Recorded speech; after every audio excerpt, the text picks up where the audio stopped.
Before I share my story, let me ask you, what would you do if the woman who married your son tried to erase you from your own home, only to forget who really held the keys? I thought I was just being a good mother-in-law, helping out, keeping the peace. But the day my daughter-in-law called security on me, I realized I'd spent years letting her take up more and more space, never expecting she'd try to push me out completely. This isn't just a story about in-laws or house rules. It's about the moment you decide to stop shrinking for someone else's comfort and the quiet power of knowing your own worth, even when everyone else forgets it. So settle in, and if you've ever wondered what you'd do in my shoes, hit that subscribe button. Because what happened next changed not just my family, but the way I see myself forever. The day my daughter-in-law called security on me, I realized I'd spent my whole life making room for her, never expecting she'd try to take everything. It started with a favor. Not the kind you do for a neighbor, but the kind you do for family. Because you love them, because you want to help, because you believe that's what mothers do. My son, Mark, and his wife, Jenna, had just had their first baby, and they were overwhelmed. Jenna's mother lived out of state, and Mark worked long hours, so I offered to move in for a few months to help with the baby, the house, the endless laundry and sleepless nights. At first, Jenna seemed grateful. She thanked me for every meal, every load of laundry, every hour I spent rocking the baby so she could nap. We found a rhythm, me in the kitchen, Jenna with the baby, Mark coming home to a clean house and a hot dinner. I told myself I was lucky, that I was needed, that I was part of their new family. But as the weeks passed, things began to change. Jenna grew distant, her smiles tighter, her words sharper. She started making rules, no visitors without her approval, no cooking after 7 p.m., no talking about the baby's schedule unless she asked. She rearranged the kitchen, moved my things to the guest room, started locking the door to the nursery at night. I tried to be patient, to remind myself that new mothers are tired, that change is hard, that I was a guest in their home. But the ache in my chest grew heavier with every passing day. Mark was caught in the middle. He thanked me for my help, but he spent more time at work, coming home late, leaving early, always tired, always distracted. When I tried to talk to him about Jenna's rules, he brushed me off. "She's just stressed, Mom. Give her time, she'll come around." I nodded, swallowing my hurt, my pride, my growing sense of isolation. One afternoon, I was folding laundry in the living room when Jenna stormed in, her face flushed with anger. "I told you not to use the washing machine after 7 p.m., she snapped. "You never listen. This is my house, my rules." I stared at her, disbelief and anger warring inside me. I was just trying to help, Jenna. The baby spit up on his blanket. I didn't want it to stain. She rolled her eyes, her voice cold. "You're always making excuses. You're always in the way." I bit my tongue, refusing to let her see how much her words hurt. That night, I called Ruth, my sister, my voice trembling. "She's making it impossible, Ruth. I feel like a stranger in my own family." Ruth was silent for a moment, then said, "Anna, you have to stand up for yourself. You have every right to be there. Don't let her push you out." I nodded, wiping my eyes. "I just don't want to make things worse." She sighed, her voice gentle. "Sometimes, the only way to make things better is to stop letting yourself be erased." The next day, Jenna made a new rule, no entering the kitchen without her permission. I stood in the hallway, staring at the closed door, the smell of coffee and toast drifting through the air. I realized then that I was done shrinking for someone else's comfort. And sometimes, the greatest act of love is knowing your own worth, even when everyone else forgets it. If you've ever felt like a stranger in your own family, or if you want to see what happens when a woman finally claims her space, don't forget to like and subscribe. And tell me in the comments, what's the hardest rule someone ever tried to make in your house? I read every story, and you never know who you might help by sharing. The days that followed Jenna's new rule were some of the loneliest I'd ever known. I tiptoed around the house, careful not to make noise, careful not to leave a dish in the sink or a towel on the floor. I waited for permission to enter the kitchen, to hold the baby, to even sit in the living room. I felt like a guest in the home I'd helped Mark buy, the home I'd filled with laughter and love and Sunday dinners for years.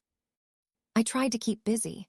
I took long walks around the neighborhood, stopping to chat with neighbors who asked after the baby, who remembered when Mark was a boy.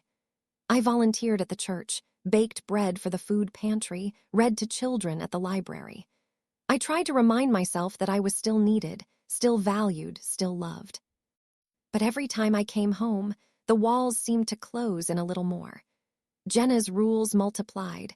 No phone calls after 8 p.m., no visitors without her approval, no using the washing machine on weekends.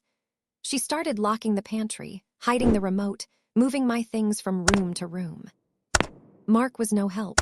He came home late, left early, always tired, always distracted.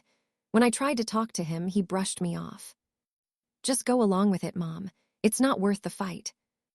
I wanted to scream, to remind him that this was my home too, that I'd given him everything I had, that I deserved better.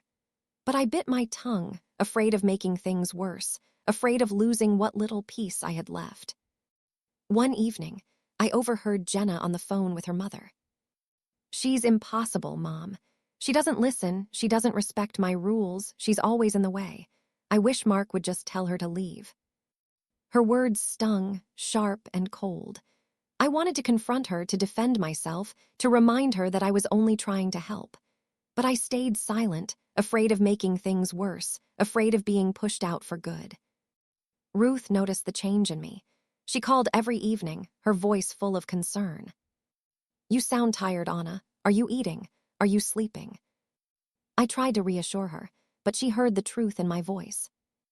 "Don't let her take over, Anna. Don't let her make you feel small. You're the mother. This is your home." I nodded, tears stinging my eyes. "I know, Ruth, but I don't know how to fight her. Mark won't listen. The baby needs me. I feel trapped." Ruth was silent for a moment, then said, "You're stronger than you think. You've survived worse. You'll survive this." That night I lay awake, listening to the sounds of the house. Jenna's footsteps in the hallway, Mark's soft snore, the baby's gentle breathing. I thought about Tom, about the life we'd built, about the home I'd made with my own hands. I realized then that sometimes the hardest thing you can do is stand your ground. And sometimes the greatest act of love is refusing to let yourself be erased. The next morning, I woke to the sound of Jenna's voice echoing down the hallway. She was on the phone again, her words sharp and clipped. "I don't care what she thinks, Mom. This is my house now. She's just making things harder for everyone." I sat on the edge of the bed, my heart pounding, my hands shaking. I thought about all the years I'd spent building this home, about the love and laughter that had once filled every room. I wondered when I'd become an inconvenience, when my presence had turned from comfort to burden. I tried to keep my head high as I went about my day. I made breakfast for myself, careful not to leave a crumb on the counter. I folded laundry, swept the porch, watered the garden. I tried to stay out of Jenna's way, to avoid another confrontation, to keep the peace for Mark and the baby. But the tension in the house was thick, a storm waiting to break. That afternoon, Jenna made a new rule: no holding the baby without her permission. I stared at her, disbelief and anger warring inside me. "I'm his grandmother, Jenna. I've been here since the day he was born." She shrugged, her eyes cold. "You're not his mother, you don't get to make the rules." I bit my tongue, refusing to let her see how much her words hurt. I retreated to my room, the ache in my chest growing heavier with every passing hour. Mark came home late, as usual. I tried to talk to him, to tell him how I felt, but he brushed me off. "Just go along with it, Mom. It's not worth the fight." I wanted to scream, to remind him that this was my home too, that I'd given him everything I had, that I deserved better. But I stayed silent, afraid of making things worse, afraid of losing what little peace I had left. The next day, Jenna called a family meeting. She sat at the head of the table, her arms crossed, her eyes hard. "I've had enough," she said, her voice cold. "If you can't follow my rules, Anna, you need to leave." Mark sat beside her, his face pale, his eyes downcast. I looked at him, my heart breaking. "Is that what you want, Mark?" He hesitated, then nodded. It's for the best, Mom. Things aren't working. I felt a wave of anger, sharper than anything I'd ever known. I stood, my hands shaking. This is my home, I said, my voice trembling. I built this life, I made this family, I will not be erased. Jenna rolled her eyes. We'll see about that. That night, I called Ruth, my voice trembling. She wants me out, Ruth. She's turning Mark against me. I don't know what to do. Ruth was silent for a moment, then said, Anna, you have to stand up for yourself. You have every right to be there. Don't let her push you out. I nodded, wiping my eyes. I just don't want to make things worse. She sighed, her voice gentle. Sometimes, the only way to make things better is to stop letting yourself be erased. I realized then that the time for silence was over. And sometimes, the greatest act of love is knowing your own worth, even when everyone else forgets it. The next morning, I woke with a sense of resolve I hadn't felt in months. I made myself a cup of tea, sat at the kitchen table, and watched the sun rise over the garden I'd planted with my own hands. I thought about Tom, about the life we'd built, about the sacrifices I'd made for Mark, for Jenna, for the family I'd tried so hard to hold together. I realized then that I was done shrinking for someone else's comfort. I was done tiptoeing around Jenna's rules, done letting Mark's silence erase me from my own home. I was ready to fight for my place, for my dignity, for the life I'd built. That afternoon, Jenna called another family meeting. She sat at the head of the table, her arms crossed, her eyes cold. I've made a decision, she announced, her voice sharp. Anna, you need to leave. You're making things harder for everyone. You don't respect my rules, you don't listen, you don't belong here anymore. Mark sat beside her, his face pale, his eyes fixed on the table. I looked at him, my heart pounding. Is that what you want, Mark? Do you want me to leave? He hesitated, then nodded, his voice barely more than a whisper. It's for the best, Mom. Things aren't working. I felt a wave of anger, sharper than anything I'd ever known. I stood, my hands shaking. This is my home, I said, my voice trembling. I built this life, I made this family, I will not be erased. Jenna rolled her eyes. We'll see about that. The next day, I found a notice taped to my bedroom door, a formal letter from Jenna, outlining her expectations for my departure. She gave me 2 weeks to find a new place, to pack my things, to say goodbye to the home I'd built. I sat on the edge of the bed, the letter trembling in my hands, the world spinning around me. I thought about the years I'd spent working 2 jobs to keep a roof over our heads, about the nights I'd stayed up with Mark when he was sick, about the sacrifices I'd made so he could have every opportunity I never did. I wondered when I'd become so easy to replace. Ruth came by that evening, her arms full of groceries, her heart full of love. You're not leaving, Anna, she said, her voice fierce. This is your home, you have rights, you have a say. I nodded, wiping my eyes. I just don't know how to fight her. Mark won't listen. The baby needs me. I feel trapped. Ruth squeezed my hand, her eyes shining with determination. You're stronger than you think. You've survived worse. You'll survive this. The next morning, Jenna called security. I was in the living room, folding laundry, when 2 guards appeared at the door, their faces blank, their voices polite. Ma'am, we've been asked to escort you off the premises. I stared at them, disbelief and anger warring inside me. This is my home. You can't make me leave. One of the guards hesitated, then leaned in, his voice low. Ma'am, you own this house. Your name is on the deed. She can't make you leave. I felt a wave of relief, gratitude swelling in my chest. I stood a little taller, my voice steady. Thank you, I whispered. Jenna's face turned red with anger. What are you doing? Why aren't you removing her? The guard looked at her, his expression calm. We can't remove the legal owner, ma'am. If you have a problem, you'll need to take it up with the courts. Jenna stormed out of the room, slamming the door behind her. Mark came home that evening, his face pale, his eyes full of regret. Mom, I'm sorry. I didn't know she was going to do that. I didn't know she'd go that far. I hugged him, my heart aching. It's not your fault, Mark, but you need to make a choice. You need to decide what kind of man you want to be. He nodded, tears slipping down his cheeks. I want to be better, Mom. I want to make things right. As the days passed, Jenna's anger grew. She stopped speaking to me, stopped letting me see the baby, stopped acknowledging my presence in the house. But I stood my ground, refusing to be erased, refusing to let her take what I'd built. Ruth was my anchor, her presence a comfort. She came by every day, bringing food, laughter, and the kind of love that only a sister can give. We sat on the porch, watching the sun set, talking about everything and nothing. You did it, Anna, she said, her voice full of pride. You stood up for yourself. You showed everyone who you are. I smiled, my heart swelling with gratitude. I did it for me, but I also did it for you, for Mark, for every woman who's ever been told she's too old, too weak, too much. Ruth laughed, her eyes shining. You're never too much, Anna. You're just enough.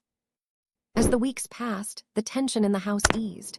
Mark started spending more time with me, helping with chores, sharing meals, talking about his life. He apologized again and again, his words sincere, his actions even more so. He helped me with the bills, fixed the leaky faucet, mowed the lawn without being asked. I watched him grow into the man I'd always hoped he would be. Kind, responsible, willing to admit his mistakes and learn from them. Jenna eventually moved out, taking the baby with her. The house was quiet, but it was mine again, full of light, of laughter, of hope. I realized then that healing isn't about forgetting what happened. It's about choosing to move forward together. And I promised myself that, whatever happened next, I would never let myself be erased. After Jenna moved out, the house felt both emptier and more alive. The silence was no longer heavy with tension, but full of possibility. I opened the windows, let in the fresh air, and filled every room with the scent of lemon and lavender. I rearranged the furniture, painted the kitchen a cheerful yellow, and planted new flowers in the garden. I reclaimed my space, one small act of self-love at a time. Mark stayed. At first, he was quiet, moving through the house like a man waking from a long, uneasy dream. He spent more time with the baby, learning how to soothe him when he cried, how to make him laugh, how to change a diaper without fumbling. I watched him, my heart aching with love and hope and a little bit of fear. I wondered if we could ever find our way back to each other, if the wounds Jenna had left would ever truly heal. Ruth was my constant companion. She came by every weekend, bringing groceries, laughter, and the kind of wisdom that only comes from surviving your own storms. We spent long afternoons in the kitchen, baking pies and sharing stories, our bond growing stronger with every shared secret. One Saturday, as we sat on the porch, Ruth turned to me, her eyes full of pride. You're different, Anna. Stronger, happier. I'm proud of you.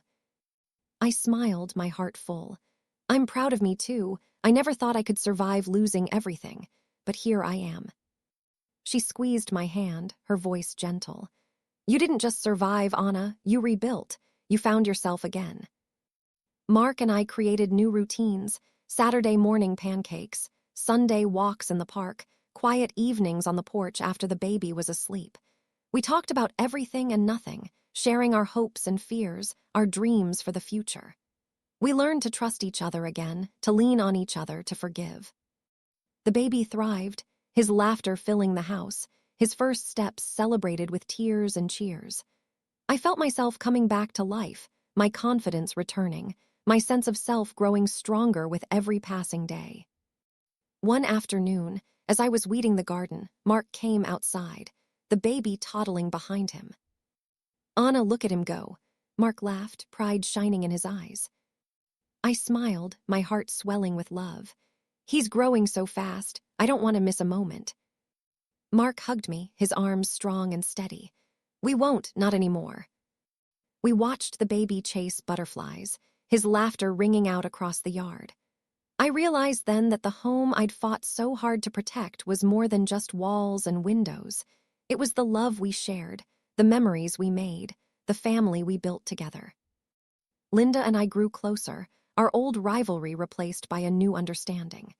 She started asking for my advice, inviting me to help plan family events, including me in decisions big and small. I saw the effort she made, the way she tried to make amends, the way she listened when I spoke. One evening, as we sat on the porch watching the sunset, Linda turned to me, her voice soft. "Thank you for forgiving me, Anna. I know I haven't always been kind. I wanted to be seen, too." I squeezed her hand, my own eyes shining. "We all want to be seen, Linda. We all want to matter." She smiled, relief flooding her face. "I'm glad we have each other." As the seasons changed, so did our family. We grew closer, stronger, more connected. The wounds of the past faded, replaced by new memories, new traditions, new hope. I realized then that healing isn't about forgetting what happened. It's about choosing to move forward together. And I promised myself that, whatever happened next, I would never let myself be erased. One spring, Mark brought a new woman to dinner. Her name was Claire, and she was kind, gentle, and full of quiet strength. She listened more than she spoke, laughed easily, and treated the baby as if he were her own. I watched the way Mark looked at her, the way he smiled, the way he seemed lighter, freer, more himself than I'd seen in years. After dinner, Claire stayed behind to help me wash the dishes. We talked about everything and nothing: gardening, books, the weather. She told me about her own family, about the struggles she'd faced, about the lessons she'd learned. "I think you're brave, Anna," she said, her voice soft. "You fought for your life, for your home, for your family. That takes courage." I smiled, my heart full. "We all have to be brave sometimes, Claire. We all have to fight for what matters." She nodded, her eyes shining. "I hope I can be as strong as you someday." As the years passed, our family grew: new marriages, new bobbies, new traditions. The house was always full, the table always set for one more. I found joy in the chaos, in the noise, in the mess of a life well lived. I realized then that the greatest gift I could give my family was not my money, or my house, or even my time. The greatest gift was my example, the example of a woman who refused to be erased, who fought for her own life, who learned to love herself even when it was hard. Sometimes, the people who try to push us out are the ones who teach us how to stand our ground. I never imagined my own daughter-in-law would call security on me in my own home, or that I'd need a stranger to remind me who really held the keys. But life has a way of showing us that our worth isn't measured by how much we give up, but by the boundaries we hold and the love we fight to protect. If you've ever felt like a stranger in your own family, or if you've ever had to reclaim your space from someone who tried to take it over, I hope you know you're not alone. I know what it's like to sit in the quiet after everyone's gone, to wonder if you did enough, if you loved enough, if you mattered enough. I know what it's like to feel the ache of old wounds and the hope of new beginnings, to want to hold on and let go at the same time. But I also know that healing is possible. That courage is a choice you make every day, sometimes in small ways, sometimes in ways that change everything. I know that you can be pushed out and still come back stronger, that you can be broken and still be whole, that you can be overlooked and still be the heart of your family. Would you have stood your ground, or would you have left for the sake of peace? Have you ever had to choose between keeping the peace and keeping your self-respect? Tell me in the comments. I'd love to hear your story, because sometimes sharing our pain is the first step toward healing. If this story touched your heart, please give it a thumbs up, subscribe to my channel, and share it with someone who might need a little hope tonight. Your support means more than you know. Thank you for listening and for being part of this family. Until next time, take care of yourself, and remember, even after the deepest heartbreak, you can still choose to begin again. And if you want to see what happens when a woman finally chooses herself, or if you believe in the power of second chances, don't forget to hit that subscribe button, because the next story might just be the one you need.